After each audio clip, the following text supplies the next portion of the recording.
That are moving already this year that I'm proud of. I filed 3 bills related to higher education and student loan debt in particular.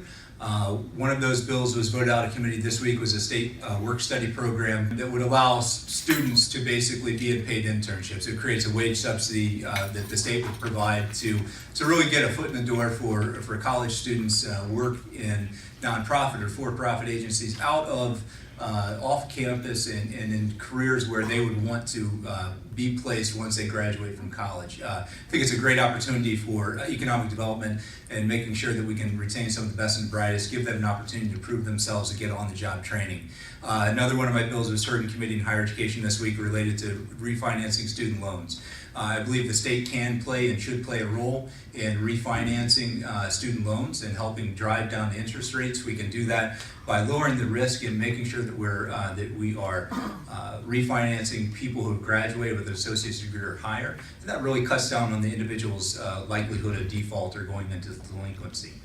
So the idea would be to shift some of those borrowers, skim off the top the safest borrowers from the federal government, refinance them to lower interest rates at the state level and save them money as they repay their loan. It really is the least we can do as we continue to see cuts to higher education. The least we can do is help them on the back end in repaying their loans. Another bill that I've have moving will be voted out of Pensions Committee on Monday. It has is related to transparency and additional information being provided to people who are in public retirement pension programs. So it also changes delinquency levels. We need to be paying closer attention to state pensions and municipal pensions as well, to make sure that we can keep a close eye on them, make sure they're staying healthy and that they're being properly funded.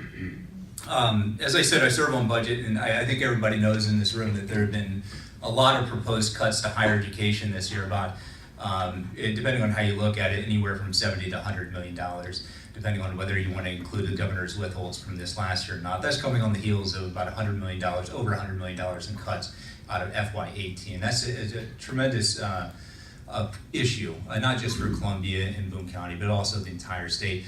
And we'll talk about it. We're going to do all that we can to plug some of that money back in and create a least worst situation possible for higher education. But we will still likely see tens of millions of dollars in cuts to higher education again, second year in a row. And this is good economic times, folks. This is what scares me the most, is that we're at full employment, fairly robust economy, and we're having to make these cuts. And it's related to failed tax policy, pure and simple.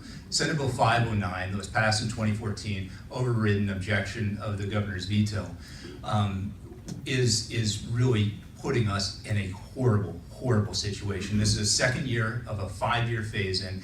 In FY19, that's going to be $240 million out of general revenue. That represents 40% of all the general revenue that we expected to get this year out the door from 509. That's just the second year, folks. It'll be $160 million next year if we hit the triggers. And if we don't hit the triggers, it's because we're in a recession, and that's even worse.